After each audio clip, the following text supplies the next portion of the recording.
తెలుగు శ్రోతలందరికీ నమస్కారం అండి. మన అలనాటి కథలు ఎవర్ గ్రీన్ స్టోరీస్ ఛానల్కి మీ అందరికీ స్వాగతం. మనో మదిలో మధు ధారావాహిక వింటున్నామండి. రాసిన వారు రేణుక గారు. ఇక ఆలస్యం చేయకుండా మనం కథలోకి వెళ్ళిపోదామండి. వీడియో చూసిన వెంటనే లైక్ చేసి షేర్ చేసి తప్పకుండా సబ్స్క్రైబ్ చేసుకోండి మన ఛానల్ని. బెల్ ఐకాన్ యాక్టివేట్ చేసుకోండి. డాడీ ఎలా ఉన్నారో మరలా తండ్రి గుర్తు రావడంతో కళ్ళు నీటితో నిండుకున్నాయి. ఎందుకలా చేశారు? ఇలా చేసే ముందు తను ఒంటరైపోతుందని గుర్తు రాలేదా? అసలు అంత కష్టం ఏమొచ్చింది?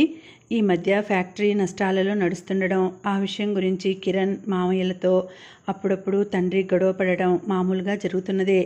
అది కూడా ఎప్పుడో ఒకసారి. ఎప్పుడూ మద్యం మత్తులో ఉండే తండ్రికి గొడవ పడి తీరికగా ఫ్యాక్టరీ వ్యవహారాలు చర్చించే తీరిక కూడా లేదు. ఎప్పుడూ ఉండేది కూడా కాదు. తనతో ఎన్నిసార్లు అన్నారు, ఈ ఎంబీబీఎస్ కాకుండా వేరే సబ్జెక్ట్ తీసుకుని ఉంటే ఫ్యాక్టరీ వ్యవహారాలన్నీ నువ్వే చూసుకునేదానివి జాను అని. తనదే తప్ప తండ్రికి చెయ్యూతను ఇవ్వకుండా తన పనిలో నిమగ్నం కావడం. జాహ్నవి గుండెలో పెద్ద బడబానలం చెలరేగుతున్నట్లుంది. ఫోన్ చేతిలోకి తీసుకొని మిస్డ్ కాల్స్ ఏమైనా ఉన్నాయేమో చూసింది. లేవు. తను ఇలా అర్ధాంతరంగా ఎందుకు వచ్చేసిందో కనుక్కోవడానికి మనోజ్ ఫోన్ చేస్తాడనుకుంది. ఎందుకు చేయలేదు? సీటుకు వెనక్కి చెరగిలబడి కూర్చుంటుంటే నడుము దగ్గర ఒత్తుకున్న జడకుచ్చులను చేతిలోకి తీసుకుంది. అయ్యో, మర్చిపోయి వచ్చేసింది. ఇవి మా మధు కుచ్చులు కదూ? ఆశ్చర్యంగా చూస్తూ అంటున్న మనోజ్ కళ్ళ ముందు మెదిలాడు. ఈ మధు ఎలా ఉంటుందో? ఏదైనా హాస్టల్లో ఉండి చదువుకుంటుందా? వసుంధర ఆంటీ కూతురట. ఈ అమ్మాయిని మనోజ్ పెళ్లి చేసుకుంటాడా? చటుక్కున మదిలోకి ప్రవేశించిన ఈ ఆలోచన జాహ్నవిని ఊపిరి ఆడనివ్వకుండా ఉక్కిరి బిక్కిరి చేసింది. ఏరా, రాత్రి ఉన్నపలంగా వెళ్ళిపోయారు ఇద్దరు? జాహ్నవి వెళ్ళిపోయిందటగా. ఉదయాన్నే వాసు వాళ్ళింటికి వెళ్ళిన మనోజ్కు ఎదురు వచ్చి అడిగాడు వాసు. అవును, నీరసంగా సమాధానమిచ్చాడు మనోజ్. ఏమిట్రా అలా ఉన్నావు? పెళ్లి పనులతో అలసిపోయావా బాగా? ఆప్యాయంగా భుజం మీద చెయ్యి వేసి అన్నాడు. అదేం కాదు. స్వాతిగారు నిద్రలేవలేదు? అడిగాడు మనోజ్. అన్నయ్య, టీ తీసుకోండి. స్వాతి వచ్చి అందిస్తుంటే, అరే అప్పుడే అతిథి మర్యాద బాధ్యతలు అందిపుచ్చుకున్నారా? నవ్వుతూ టీ కప్పు అందుకున్నాడు. బంధువులంతా తెల్లవారుజామునే ప్రయాణమై వెళ్ళిపోయారు. మేము మధ్యాహ్నం బయలుదేరి గుంటూరు వెళ్తాం. నువ్వు కూడా రావాలి నాతో. నేనే వచ్చి పిలవాలనుకుంటున్నాను నిన్ను. నువ్వే వచ్చావు. వాసు అంటుంటే ఏమీ మాట్లాడకుండా ఆలోచిస్తున్న మనోజ్ను చూస్తూ, ఏమిట్రా ఆలోచన అంటూ భుజం తట్టాడు వాసు. జాహ్నవి గారు హఠాత్తుగా ఎందుకు వెళ్ళిపోయారో స్వాతి గారికి తెలిసేమో అని కనుక్కునేందుకు వచ్చాన్రా మెల్లగా అన్నాడు. నేను కూడా స్వాతిని అడిగాన్రా, సమాధానం చెప్పలేదు. అడుగుతానుండు. లోపలికి వెళ్ళి స్వాతిని తీసుకొచ్చాడు. వాళ్ళ నాన్నగారికి సీరియస్గా ఉందని వెళ్ళిందండి. నేను కూడా తర్వాత ఫోన్ చేయలేదు. చేస్తానుండండి. హలో జానో, ఎలా ఉన్నావు? జానో, ఏమైంది? ఏ హాస్పిటల్? ఏం కాదు, ధైర్యంగా ఉండు జానో. అంతకు మించి మనం చేయగలిగింది ఏమీ లేదు అని కాసేపు మాట్లాడి ఫోన్ పెట్టేసి మనోజ్ వైపు తిరిగింది. జాహ్నవి వాళ్ళ నాన్నగారు ఆత్మహత్య ప్రయత్నం చేశారట. డాక్టర్లు మరో 24 గంటలు గడిస్తే కానీ చెప్పలేమన్నారట. వాసు, మనం వెళ్ళి చూసి వద్దామా? జాను ఇంత అధైర్యంగా మాట్లాడగా నేనెప్పుడూ వినలేదు. స్వాతి ఆందోళనగా అంది. అమ్మ ఏమంటుందో స్వాతి? వాసు నీరసపడిపోయాడు. నేను వెళ్ళి చూసొస్తాను స్వాతి. మీరిద్దరూ బయటకు కదలడం ఎందుకు? నువ్వు కంగారు పడకు. హాస్పిటల్ పేరు, జాహ్నవి వాళ్ళ నాన్నగారి పేరు ఇవ్వు. మనోజ్ ముఖంలో కంగారు స్పష్టంగా కనిపించింది. అమ్మా, పొద్దుటి నుండి ఏమీ తినలేదు. కాస్త ఎంగిలిపడండి. మధ్యాహ్నం క్యారియర్ మూత కూడా విప్పలేదని మా సీత నన్ను చివాట్లు పెట్టింది. ఐసీయూ ముందు విజిటర్స్ కుర్చీలో కూర్చుని ఉన్న జాహ్నవిని అనునయంగా ప్రాధేయపడ్డాడు రాజయ్య. నాకు ఆకలేదు రాజయ్య. గడ్డాన్ని దోసిల్లో ఆనించుకుని క్రిందకు చూస్తూ ఉండిపోయింది. అమ్మా, మీకు ఓ విషయం చెప్పాలి. ఏంటి రాజయ్య? మన ఇల్లు తాళం వేసేశారమ్మా. చెప్పలేక చెప్తున్నట్లుగా అన్నాడు. ఏంటి ఏంటి రాజయ్య? తాళం వేయడం ఏంటి? ఒక్క క్షణం ఏమీ అర్థం కాలేదు. అప్పుల వాళ్ళు కోర్టుకు వెళ్ళారటమ్మా. ఏదో ఆర్డర్ తెచ్చుకున్నారట.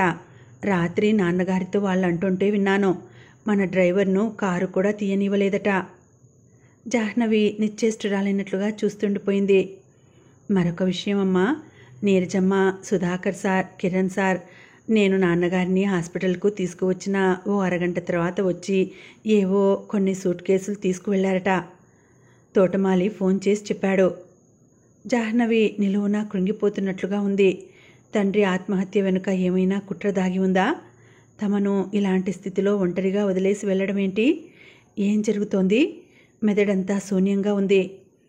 అమ్మా, పోలీసులు వస్తున్నారు. రాజయ్య స్వరం వణికింది. చటుక్కున తలెత్తింది. అప్పటికే దగ్గరకు వచ్చేశారు. మీరు? జాహ్నవి, డాక్టర్ జాహ్నవి ధైర్యాన్ని కూడగట్టుకుంటూ అంది. రంగనాథ్ గారు మీకు ఏమవుతారు? మా నాన్నగారు. చెప్తుంటేనే ఏడుపు వచ్చింది. డాక్టర్ ఏమన్నారు? ఎలా ఉంది ఆయన కండిషన్? సరే, నేను డాక్టర్ని అడిగి తెలుసుకుంటాను. పోలీసులు కఠినాత్ములని ఎవరన్నారో కానీ అది నిజం కాదని ఆ ఆఫీసర్ కళ్ళల్లో కదలాడుతున్న కరుణ చెప్పింది. లోపలికి వెళ్ళి డాక్టర్ను కలిసి వెళ్ళిపోతూ, ఆయన స్పృహలోకి వస్తే వెంటనే నాకు ఇన్ఫామ్ చేయండి.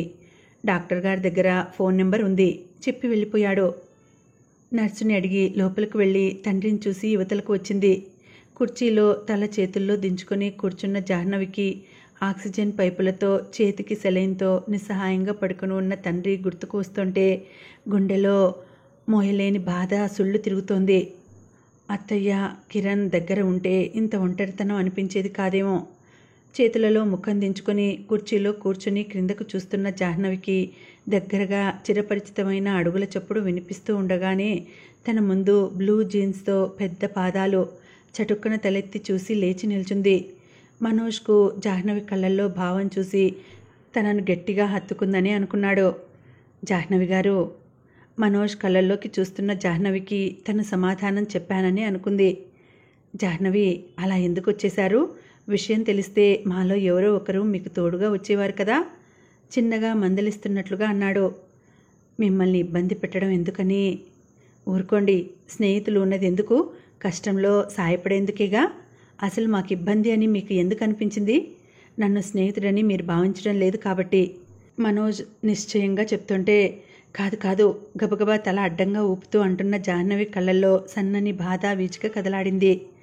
నాన్నగారికి ఎలా ఉంది? మెల్లగా అడిగాడు. రేపు ఉదయం వరకు చెప్పలేమంటున్నారు చెప్తూ నీరసంగా కుర్చీలో కూలబడింది. ప్రక్క కుర్చీలో కూర్చుని జాహ్నవి ముఖంలోకి పరీక్షగా చూశాడు. నెమ్మదిగా జాహ్నవి చేతిని తన చేతిలోనికి తీసుకుని ధైర్యం చెప్తున్నట్లుగా మరొక చేతితో సున్నితంగా అదిమి పట్టుకున్నాడు. మీరు డాక్టరేగా, మీకు తెలియడం లేదా నాన్నగారి పరిస్థితి ఎలా ఉందంటారు? మనోజ్ సున్నితంగా అడుగుతుంటే జాహ్నవికి కళ్ళల్లో గంగ పెళ్ళుబికింది.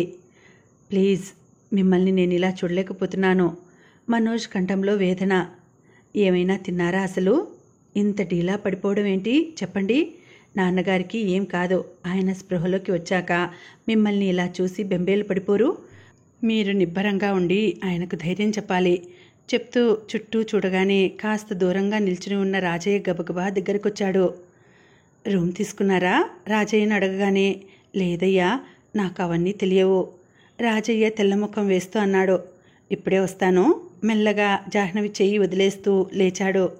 రిసెప్షనిస్ట్ దగ్గరకు వెళ్ళి మాట్లాడి ఐసీయూలో ఉన్న పేషెంట్ అటెండెన్స్కు రూమ్ ఇవ్వమని చెప్పడంతో కాస్త కన్విన్స్ చేసి మాట్లాడి ఎలాగోలా రూమ్ అలాట్ చేయించుకుని వచ్చేసరికి మరో అరగంట గడిచింది. జానమ్మ పొద్దున్నుండి ఏమీ తినలేదయ్యా.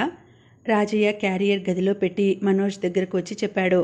మనోజ్ ఆ కాసేపట్లోనే బాగా కావలసిన వారు అనిపించడంతో రాజయ్యకు తన మీద పెద్ద భారం దిగిపోయినట్లు అనిపించసాగింది. జాహ్నవి, మీరు రూమ్లోకి వెళ్ళి కాస్త ఫ్రెష్ అయ్యి భోజనం చేయండి. నేను ఇక్కడ ఉంటాను. ఏమీ తినకపోతే మీరు నీరసమైపోరు. లేవండి, వెళ్ళండి. మనోజ్ అనునయంగా నచ్చ చెప్తున్నట్లుగా అంటుంటే జాహ్నవికి మనసంతా అయోమయంగా అనిపించసాగింది. ఎవరితను? వచ్చినప్పటి నుంచి తను ఫోన్ చేస్తున్న నాన్న స్నేహితులేరి, బంధువులేరి? ఆర్థికంగా తమ స్థితి అర్థం కావడంతోనే ఎక్కడ ఏం తమ మెడలకు చుట్టుకుంటుందేమోనని స్త్రీ అని కూడా ఆలోచించకుండా మొహమాటానికి కూడా సహాయం రాని వారి గురించి ఆలోచించి నైరాస్యంలోకి కూరుకుపోతున్న మనసుకు ఇతను అందిస్తున్న స్నేహహస్తం మండు వేసవిలో చల్లని సుగంధ లేపనంలా సేద తీరుస్తున్నట్లుంది. నెమ్మదిగా లేచి రాజయ్య వెంట నడిచి వెళ్ళింది. అయ్యా, జానమ్మ తినడం లేదు. వెళ్ళిన కాసేపటికే తిరిగి వచ్చాడు రాజయ్య. సరే నువ్విక్కడే ఉండు, నేను వెళ్ళి చూస్తాను అంటూ వెళ్ళాడు. ఓవైపు కుర్చీ ముందు చిన్న టేబుల్ మీద ప్లేట్లో భోజనం పెట్టి ఉంది. జాహ్నవి బెడ్ మీద దిండులో తల దూర్చి బోర్లా పడుకొని ఉంది. ఏడుస్తున్న గుర్తుగా భుజాల కదలిక. మనోజ్ మనసు ద్రవించిపోయింది. తనకు విషయం ఏదీ సరిగా తెలియకనే ఇంత బాధపడుతుంటే పూర్తిగా తెలిస్తే ఎలా ఉంటుందో. ఉదయం పేపర్లో చూసిన వార్త జాహ్నవికి చేరకపోవడం మంచిదే అయింది. జాహ్నవి బెడ్ దగ్గరగా వెళ్ళి లాలనగా పిలిచాడు. భుజాల కదలిక ఆగిపోయింది. నెమ్మదిగా లేచి కూర్చుని కళ్ళు తుడుచుకుంది. అయినా ఉబికి వస్తున్న కన్నీటిని ఆపలేకపోతోంది. అసలు ఏం జరిగిందండి? మీకు అభ్యంతరం లేకపోతే చెప్పినందువల్ల మీకు మనశ్శాంతి లభిస్తుంది అనుకుంటే చెప్పండి ప్లీజ్. కష్టంలో కృంగిపోతే అడుగు ముందుకు వేయలేం. బాధను దిగమ్రింగి ఏం చేయాలో ఆలోచించాలి. ఇంత చదువుకున్నవారు ఇలా అయిపోతే ఎలా చెప్పండి? నాన్నగారికి బాగుంటుంది. ఆయనకు స్పృహ రాగానే బాధ్యత అంతా మీ చేతికి తీసుకుంటానని, ఆయనను ఎలాంటి ఆలోచనలు పెట్టుకోవద్దని మీరిచ్చే ధైర్యంతో ఆయన ఆత్మవిశ్వాసాన్ని పెంచుకుంటారు. మీ ప్రతి మాట ఆయన ముందు జీవితానికి ఒక ఆలంబన అవుతుందని గుర్తుంచుకోండి. మనోజ్ మంద్రమైన గంభీర స్వరం జాహ్నవి చెవులలోంచి శృతి మెత్తగా చొచ్చుకు వెళ్ళి మనసును స్పృశించి ఓదారుస్తోంది. నేనున్నానంటూ ధైర్యం చెప్తోంది. ఎవరితను? చిన్న పరిచయంతో అల్లుకుపోతున్న ఈ ఆత్మీయ బంధం ఏంటి? ఈ అంతులేని కష్టంలో తన అనుకున్న వారందరూ ఏమయ్యారు? ఇతను ఎందుకు ఇలా తన ప్రక్కనే నిల్చున్నాడు? ఇదేనేమో విధి అంటే. తన మాటలు తనను అమ్మ ఒడిలా ఓదారుస్తున్నాయి. అమ్మ ఒడి తెలియని నేను అమ్మ ఒడిలా అంటున్నాను. కూర్చోండి, గట్టిగా కళ్ళు తుడుచుకుంటూ బొంగురువైన స్వరంతో అంది. మర్యాదలు తర్వాత, ముందు మీరు లేచి భోజనం చేయండి, చిన్నగా స్నేహపూర్వకంగా నవ్వుతూ అన్నాడు. మీరు చేశారా? ఎర్రగా మంకెన పువ్వుల్లా ఉన్న కళ్ళను పైకెత్తి మనోజ్ వైపు చూస్తూ అంది. నేను మధ్యాహ్నం తిన్నాను. మీరు ఉదయం నుంచి ఏమీ తినలేదట కదా. ముందు ముఖం కడుక్కొని రండి. కళ్ళు చూడండి ఎలా ఎర్రగా అయిపోయాయో ఆప్యాయంగా అన్నాడు. ఎవరితను? ఏంటి ఈ అనుబంధం? మరలా ఎటో పయనించబోతున్న మనసును బలవంతాన పట్టి ఆపింది. నేను వెళ్ళి రాజయ్యను పంపిస్తాను, తింటారుగా? అపనమ్మకంగా చూస్తూ అన్నాడు. తల ఊపి లేచింది. ముందు లాయర్ను సంప్రదించాలి. మీ ఫ్యామిలీకి సంబంధించి పర్సనల్ లాయర్ ఎవరైనా ఉన్నారా? లేకపోతే నాకు తెలిసిన ఎవరైనా లాయర్ను సంప్రదించమంటారా? ఇలాంటి సందర్భంలో ఇలా మాట్లాడుతున్నానని ఏమీ అనుకోకండి. నాన్నగారు స్పృహలోకి వచ్చేలోపు మనం తీసుకునే నిర్ణయాలు ఆయనను మరెప్పుడూ ఆత్మహత్య వైపు పురిగొల్పకుండా ఉండాలి. నేను చెప్పేది మీరు అర్థం చేసుకుంటారనుకుంటున్నాను. మనోజ్ సూటిగా జాహ్నవి కళ్ళలోకి చూశాడు. నాన్నకు స్పృహలోకి వస్తే గానీ మనకు పూర్తి వివరాలు తెలియవు కదా. నాన్న చెప్పిన తర్వాత ప్రొసీడ్ అయితే బాగుంటుందని అనుకుంటున్నాను. అసలు విషయం తెలియకుండా ఏమని ప్రొసీడ్ అవుతాం? నిరాశగా అంది. ఒక్క క్షణం జాహ్నవి వైపు తదేకంగా చూశాడు మనోజ్. మీకు అసలు విషయం తెలియదనుకుంటాను. భయపడకుండా ఆలోచించి అడుగు వేయండి అంటూ టేబుల్ డెస్క్లో ఉన్న పేపర్ తీసుకువచ్చి మెయిన్ ఎడిషన్ తీసి జాహ్నవి చేతిలో పెట్టాడు. ఏంటి, ఏముంది అందులో? జాహ్నవి కళ్ళల్లో భయం స్పష్టంగా కనిపించింది. భయపడవద్దు అని చెప్పానా? చిన్న అనునయం మనోజ్ స్వరంలో. జాహ్నవి ఇండస్ట్రీస్ అధినేత పక్కా మోసం. భాగస్తుల కళ్ళు కప్పి 100 కోట్లు బ్యాంకు ఖాతాలకు మళ్లింపు. ఆరా తీస్తున్న పోలీసులు. భాగస్తులు నిలదీయడంతో ఆత్మహత్యా ప్రయత్నం. పేపర్లో పెద్ద అక్షరాలతో కూడిన హెడ్డింగ్ చూడగానే జాహ్నవి కళ్ళు బయర్లు కమ్మాయి. లేదు లేదు, డాడీ అలాంటి వారు కాదు మనోజ్ గారు. పేపర్లోంచి తల పైకెత్తి మనోజ్ను చూస్తున్న జాహ్నవి కళ్ళు నిండుకున్నాయి. నాకు తెలుసు జాహ్నవి గారు, ఆయన మీ నాన్నగారు. ఆయన ఎప్పటికీ మీలానే ఉంటారు, నేను నమ్ముతున్నాను. కానీ మీరిలా మాటకు ముందు కన్నీరు పెట్టుకోవడం నాకు నచ్చడం లేదు. మీరింత పిరికివారా? నాకు పిరికివారంటే చాలా అసహ్యం. వారితో మాట్లాడేందుకు కూడా ఇష్టపడను. కాస్త గంభీరంగా అన్నాడు మనోజ్. నేను సహజంగా ధైర్యవంతురాలిని మనోజ్ గారు. కానీ ఇలాంటి పరిస్థితుల్లో నా అనేవారు దగ్గర లేకుండా మాయమవడం ఎంత బాధను కలిగిస్తుందో మీరు ఊహించలేరు. ఈ స్థితిలో నన్ను వదిలి అత్తయ్య, మావయ్య, కిరణ్ ఎక్కడికి వెళ్ళారు? ఏమయ్యారు? జాహ్నవి స్వరంలో బాధ సుళ్ళు తిరుగుతూ ఉంది. అవును, దగ్గర ఉన్నవారు మీకు మనుషులు కారు కదూ. మనోజ్ స్వరం కటువుగా పలికింది. ఆహా, నా ఉద్దేశం అది కాదు. కంగారుగా అంటూ జాహ్నవి తలెత్తి చూసేసరికి మనోజ్ మాయమయ్యాడు. గబగబా కుర్చీలోంచి లేచి చూసింది. రాజయ్య ఓ ప్రక్కగా దూరంగా కుర్చీలో కూర్చుని కునికిపాట్లు పడుతున్నాడు. ఓవైపు కుర్చీలో కూర్చున్న ఐసీయూలో ఉన్న పేషెంట్ తాలూకా వారు ఇటే చూస్తున్నారు. మనోజ్ ఏమయ్యాడు? ఛా, అలా ఎలా అంది తను? కష్టంలో ఉన్నానని తెలియగానే పరిగెత్తుకుంటూ వచ్చాడు. ధైర్యం చెప్తూ వెంట ఉన్న వ్యక్తిని పట్టించుకోకుండా వదిలేసి వెళ్ళిన వ్యక్తులను ఆయన వారిగా భావిస్తున్న తన మూర్ఖత్వానికి ఎవరికైనా కోపం రాదు? లేచి చుట్టూ చూస్తూ హాస్పిటల్ కారిడార్లోంచి గబగబా బయటకు అడుగులు వేసింది. బయట పోర్టికోలో కూడా లేకపోవడంతో హాస్పిటల్ గేటు వద్దకు వెళ్ళింది. గేటు దగ్గర ఉన్న వాచ్మెన్ ప్రశ్నార్థకంగా చూశాడు. ఇప్పుడు ఒకతను బయటకు. జాహ్నవి వెనక నుంచి మనోజ్ పిలుపు ఆదుర్దాగా వినిపించింది. చటుక్కున వెనక్కు తిరిగి చూసింది. హాస్పిటల్లో నుంచి పరుగు తీస్తూ వచ్చినట్లున్నాడు. ముఖం నిండా చెమటలు అలుముకొని ఉన్నాయి. ఇంత రాత్రివేళ ఎక్కడికి వెళ్తున్నారు? ఆందోళనగా అడిగాడు. మీరు ఎక్కడికి వెళ్ళారు అని మెల్లగా అంది. నేనెక్కడికి వెళ్తాను? ఎందుకు వెళ్తాను? జాహ్నవి ముఖంలోకి నిశితంగా చూశాడు. మీకు కోపం వచ్చిందేమోనని చిన్నగా గొనిగినట్లుగా అంటున్న జాహ్నవి వైపు ఒక్క క్షణం తదేకంగా చూసి నవ్వేశాడు. నిజంగానే కోపం వచ్చింది, కానీ ఇది వదిలి వెళ్లే సమయం కాదు కదా అన్నాడు. అంటే లేకపోతే వదిలి వెళ్ళిపోయేవారా? బేలగా అడుగుతున్న జాహ్నవిని చూసి జాలేసింది. చెమట ఎలా పట్టిందో చూడండి, భయపడ్డారా? జాహ్నవి నుదుటికి పట్టిన చెమటను చూస్తూ మృదువుగా అడిగాడు. మరి ఇదేంటి పన్నీరా? మునికాళ్ల మీద పైకి మనోజ్ అందేలా ఉబుకుతూ మనోజ్ నుదుటికి పట్టిన చెమటను చూపుడు వేలుతో సున్నితంగా తుడిచి వేలికి అంటుకున్న స్వేదాన్ని చూపిస్తూ అంది. వాటర్ ఫిల్టర్ దగ్గర మంచినీళ్లు తాగి లోపలికి వెళ్ళేసరికి మీరు కనిపించలేదు. రాజయ్యని అడిగితే తెలియదన్నాడు. రూమ్లో చూస్తే లేరు. మరి కంగారు అనిపించదా? చిన్నగా నవ్వాడు. నవ్వినప్పుడు సహజంగానే ముఖంలో ఉన్న ఆకర్షణ పదింతలై అందంగా కనిపించాడు. ఆ ఆకర్షణ గుండెలో గుబులు పుట్టిస్తుంటే కంగారు పడి గబుక్కున తల వంచుకుని ముందుకు అడుగులు వేసింది. మనోజ్ వెంబడించాడు.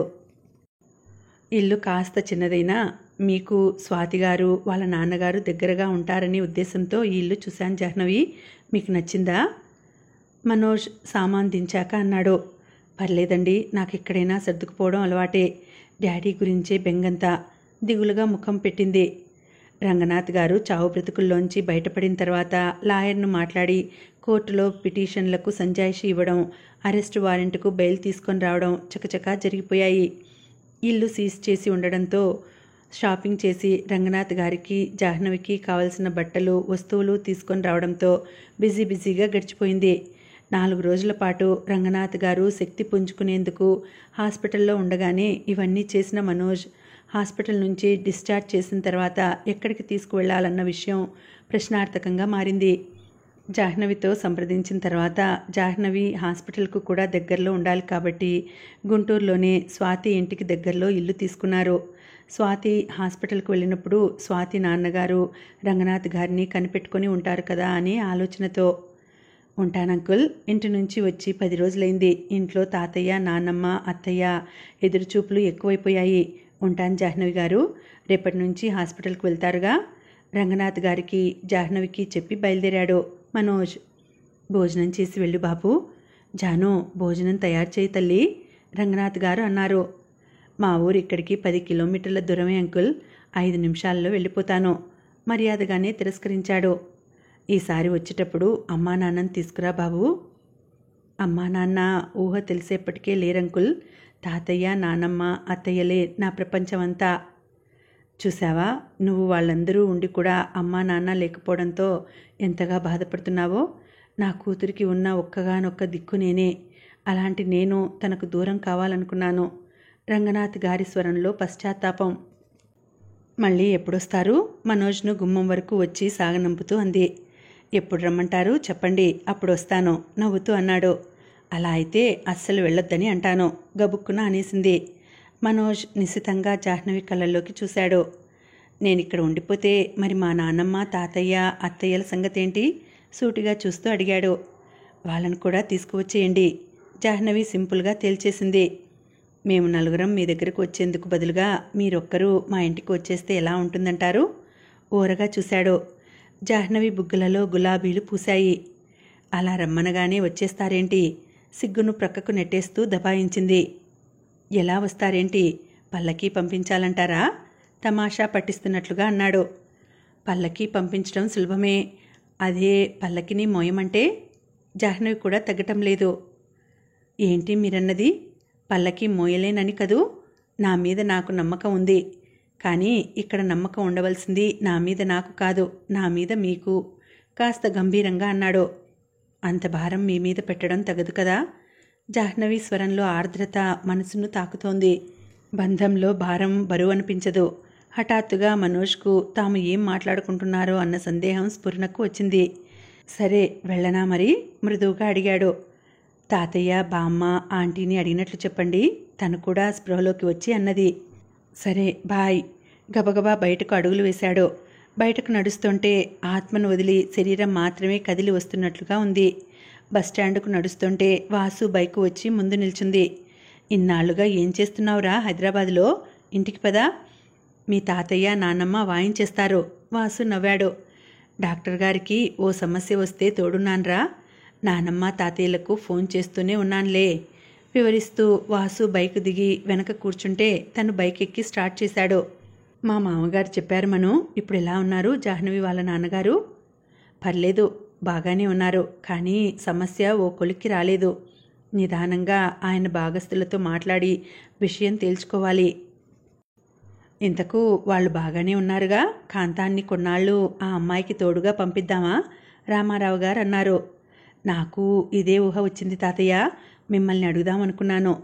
కొన్నాళ్ళు జాహ్నవి గారు హాస్పిటల్కు వెళ్ళినప్పుడు అంకుల్కు తోడుగా ఉంటే బాగుంటుందేమో. జాహ్నవి గారికి కూడా ధైర్యంగా ఉంటుంది. ఆయన ఇప్పుడు ఎలా ఉన్నారు మను? అనసూయమ్మ గారు అడిగారు.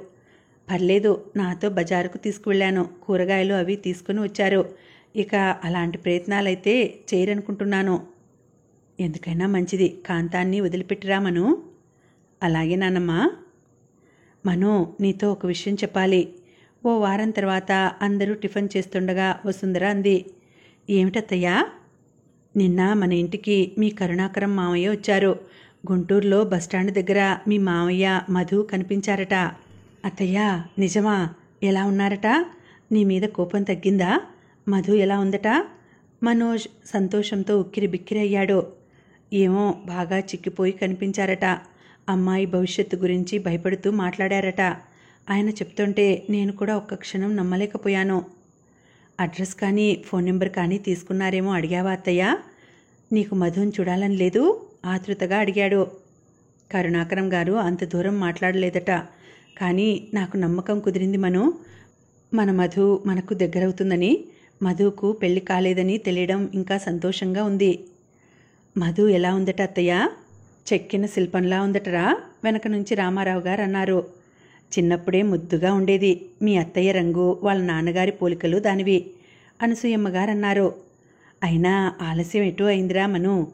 మధు వాళ్ళను కలుసుకొని నీ పెళ్లి నిశ్చయించే వరకు ఇక మేము నీ పెళ్లి మాటలు తలపెట్టాం. వాళ్ళను కలిసినా నీకు మధుని ఇస్తారో ఇవ్వరో అనే సందేహంలో ఉన్నాం ఇన్ని రోజులు. కానీ కరుణాకరం గారు వాళ్ళ పరిస్థితిని వివరించిన తీరు చూస్తే ఖచ్చితంగా వాళ్ళు మనకు దగ్గరవుతారనిపిస్తోంది. మను మౌనంగా ఉండిపోయాడు. అసలు అయిన వాళ్ళమంటూ నన్ను ఆయనకు దూరం చేసిన వారంతా ఏమయ్యారో? వసుంధర బాధగా అంది. ఆస్తులన్నీ ఏమయ్యాయో? అసలు మధుని ఏమైనా చదివించారో లేదో? అనసూయమ్మగారు ఆలోచనలో పడ్డారు. ఇంతకు ఎక్కడున్నారో ఫోన్ నెంబర్ తీసుకున్నా బాగుండేది ఈ కరుణాకరం. రామారావు గారు విసుగ్గా అన్నారు. మన అడ్రస్ మారలేదు కదండి. మన దగ్గరకు రాదలుచుకుంటే మాత్రం వారు రావచ్చు కదా? అనసూయమ్మగారు నిష్ఠూరంగా అన్నారు.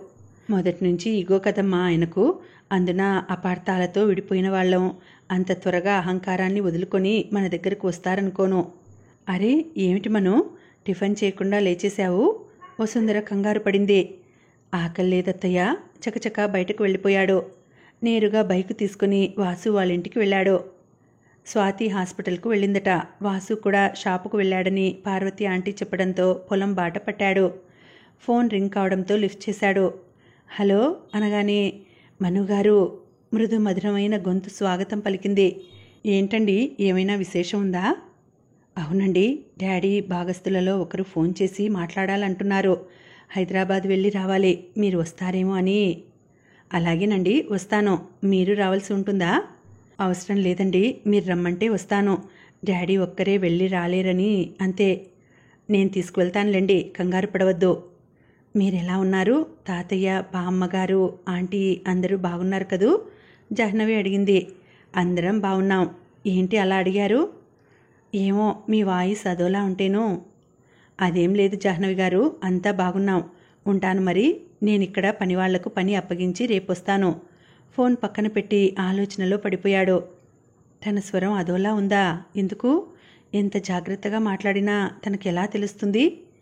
మధు గురించి తెలిసినప్పటి నుంచి మనసంతా కలిచివేస్తోంది. అత్తయ్య, తాతయ్య, నానమ్మ వాళ్ళ ఆశల పంజరం తన మనసుకు బందిఖానా అవుతోందా? అంతేనా? ఇవి వారి ఆశలేనా? తనకు మధు పట్ల ఏమీ లేదా? చిన్నప్పటి నుంచి మధు మధు అని కలవరిస్తున్న తను ఒక్కసారిగా ఎలా మారిపోయాడు? తన మనసంతా ఎలా జాహ్నవి మయమైపోయింది? మరి జాహ్నవి మనసులో ఏముందో? అలా అయితే అస్సలు వెళ్ళొద్దని అంటాను అన్న జాహ్నవి స్వరంలో ప్రేమ తన మనసును స్పృశించడం తనకు తెలియలేదు. కానీ అలాంటి తలుపులను తను జాహ్నవి కూడా మొగ్గలోనే తుంచేసుకోవడం మంచిదేమో. ముందు వాళ్ళు ఈ సమస్యల నుంచి బయటపడే వరకు తన సహాయం వాళ్లకు అవసరం. జాహ్నవి ఈ విపత్కర పరిస్థితి నుంచి బయటపడి సంతోషంగా ఉండే వరకు వాళ్లను తను విడిచిపెట్టకూడదు. మరి మధు? నిజం చెప్పాలంటే అంత చిన్న వయసులో ప్రేమేంటి? తనకు అనిపించింది ఒక్కటే, మధు తన మనిషి, తను మాతోనే ఉండాలి. మధు పట్ల ఉన్నది ఆత్మీయత, తను సొంత మనిషి అనే అనుభూతి. కానీ మధు పరిస్థితి కూడా బాగాలేదన్నది కరుణాకరం అంకుల్ చెప్తున్నారట. ఏమైతేనేం జాహ్నవి, మధు ఇద్దరూ బాగుండాలి. మరి తను ఎవరితో సంతోషంగా ఉండగలడు? తనకు మధు చిన్నప్పటి పరిచయమే, ఇప్పుడు ఎలా ఉందో తెలియదు. జాహ్నవి ఈ పేరు పలికితేనే తన మనసులో గమ్మత్తైన అలజడి. మొదటిసారిగా జాహ్నవిని చూసిన క్షణం అలాంటిదేమో. కానీ జాహ్నవి తనను ఆకర్షించినదే మధు కళ్ళతో. ఆ విషయం మర్చిపోతే ఎలా? లేదు, ఈ విషయం గురించి ఆలోచించి మదనపడటం వృథా. కానీ తను జాహ్నవితో జాగ్రత్తగా మసలాలి. జాహ్నవి తన వల్ల ఏమాత్రం బాధపడకూడదు. కథ కొనసాగుతుంది. మళ్ళీ వచ్చే వీడియోలో తర్వాతి భాగం వినేద్దామండి. అంతవరకు సెలవు. నమస్తే.